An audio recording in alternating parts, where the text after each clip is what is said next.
When studying basic geometry, concepts like inside, outside, and edges feel obvious. A point is either inside a shape or it isn't. But in the higher level math of topology and real analysis, human visual intuition falls apart when it comes into contact with infinity. To understand how mathematicians classify space, we use the simplest possible topological structure, the one-dimensional real number line, denoted as R. This animation shows a one-dimensional real number line. We can select any arbitrary mathematical subset and label it S, shown here in blue.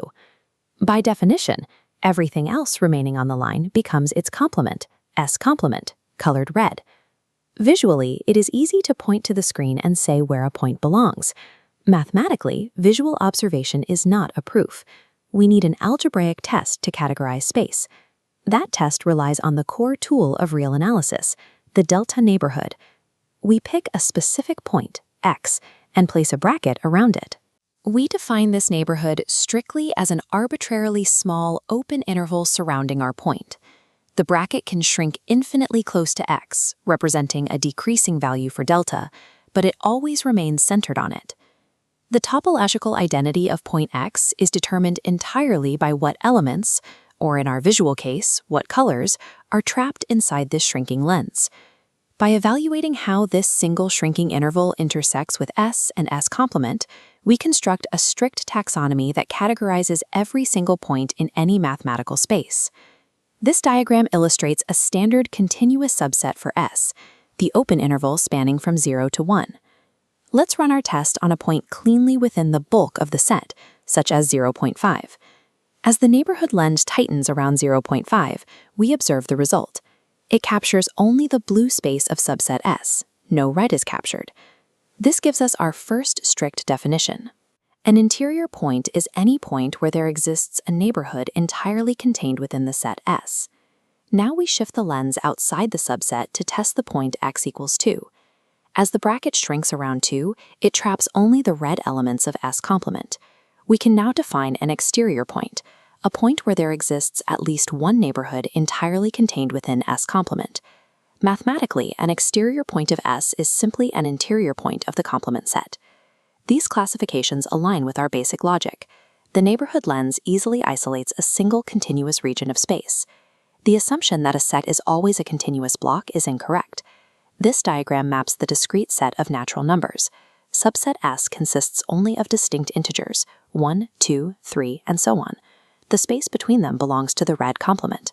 We apply our lens to a point that belongs to the set, X equals 10. No matter how tightly we shrink the bracket around the number 2, it immediately captures the red empty space on either side.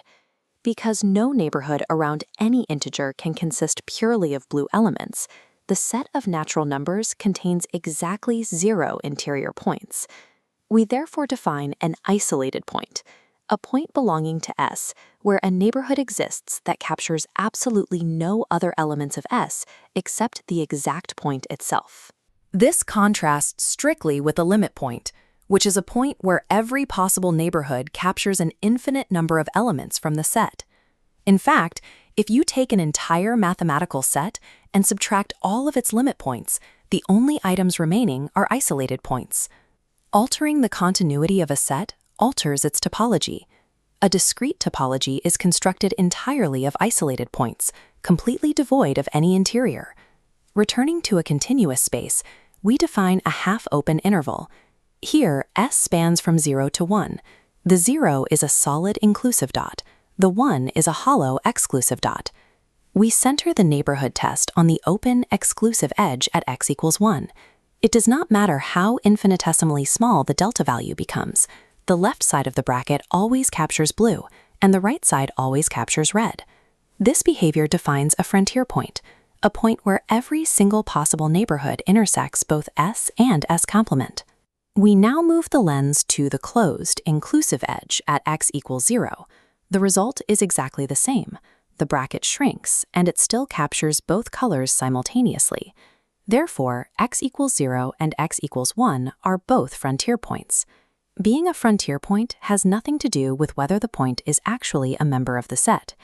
We formally define a boundary point, a strict subset of frontier points that actively belong to the set S. Applying this to our interval, x equals 0 is a boundary point, but x equals 1 is only a frontier point. Topological precision forces us to discard the vague idea of an edge. We have to separate the behavior of a point's neighborhood from the point's actual membership in a set. We can apply these 5 established definitions to an ultimate topological stress test, the set of rational numbers. The rational numbers behave differently from both solid intervals and discrete gaps.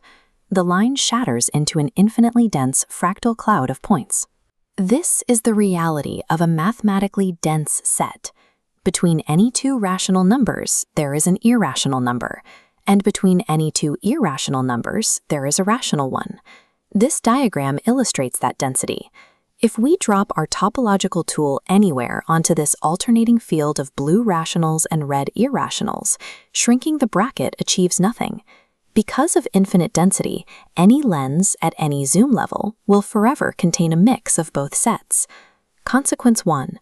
Because no neighborhood can capture only blue rationals, the set of rational numbers possesses exactly 0 interior points. Consequence 2. Because no neighborhood can capture only red irrationals, the set possesses exactly 0 exterior points. This yields the final paradox. Every possible neighborhood around every possible point always intersects both sets. That means every point on the real number line is a frontier point for the rational numbers. The frontier is the entire space.